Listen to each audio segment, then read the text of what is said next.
Hey, my name is Evangeline Choi, and I'm from North Carolina. I think the thing that I'm going to miss the most from Stoa is really the community of people that we get to know through tournaments. It's so cool to show up on the first day and just hear the list of states that people have traveled from to be at that tournament and compete. And it's such a unique opportunity that we get through Stoa to really get to know people that are literally from all across the country who are all there to do the same thing. We're there to compete and we're there to have fun. Most importantly, we're there to glorify God.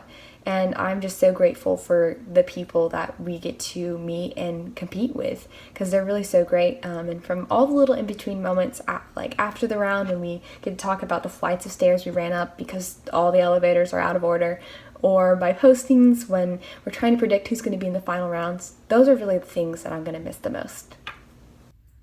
My name is Samuel Flores, and I'm from San Antonio, Texas. And something that I'm going to miss from Stoa is definitely the people. Everyone says it, but it's true. The parents, coaches, and students who have such a heart for the Lord that they'll put in countless hours so that kids can not just speak eloquently or take home a plastic trophy, but so that they could be fearless when communicating God's truth to a dark and hurting world. For me, at my first tournament, when I was a scared 12-year-old who didn't really want to be there, it was the seniors who encouraged me to keep on going. And for y'all who are still competing in Stoa, I want to challenge you to find someone at each tournament to befriend, to encourage, and to pray for. Because, yeah, the competition is fun, but it's definitely not the point. It starts with those small things that radically change the world for Christ. Hi, my name is Audrey Schneider and I'm from Stoa, Colorado, and I have made this video so many times, and I can't make it without crying despite how much I've tried. They only gave us about a minute to speak, which seems like so much time when you're first starting out in Stoa, but I promise you, a minute goes by so quickly. All of Stoa goes by so quickly. And the one piece of advice I would give you is cherish the people in the league.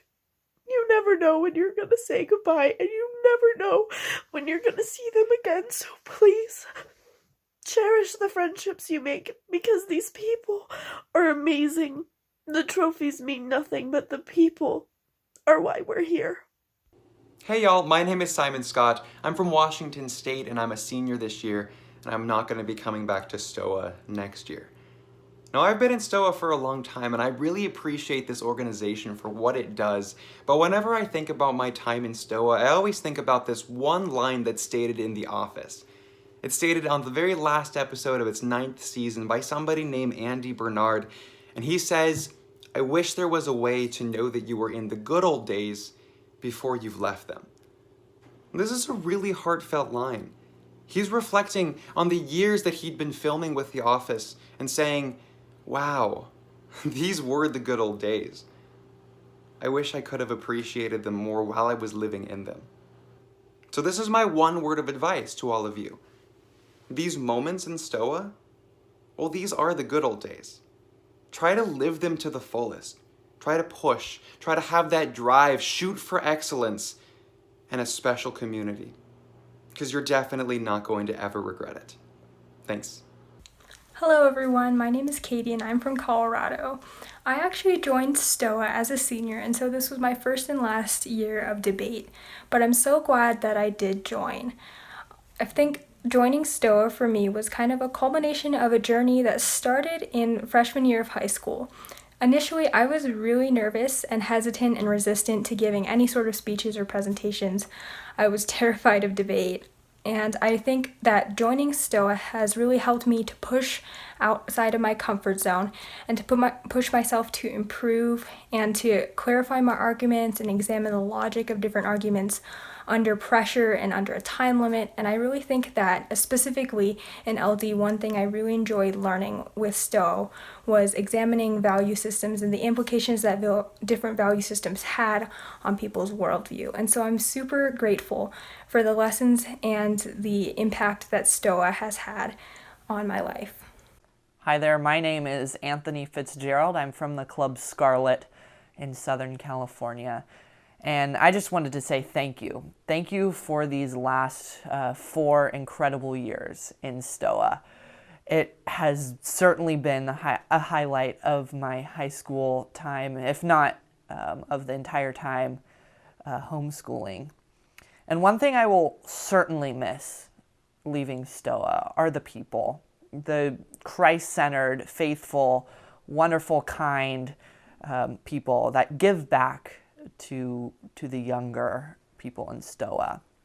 I think first and foremost of the coaches I had, David and Denise, who really gave me a foundation for speech and debate, as well as my wonderful neighbor, Nathan Estrick, who brought me into Stoa and is still a mentor of mine. I also think of the wonderful moms and dads, especially those extemp proctors. We thank you so, so, so much. And if I would say anything to younger competitors, it's that you should use the resources, the parents, alumni, coaches that you have for your benefit. They want to help you. And lastly, I want to end this by saying, yes, it is definitely bittersweet that NITOC got canceled. But the memories going forward of going across the country for a speech and debate tournament or staying up till 2 a.m. prepping for a tournament the next day, those will always be with me. And for that, I am forever grateful. Thank you.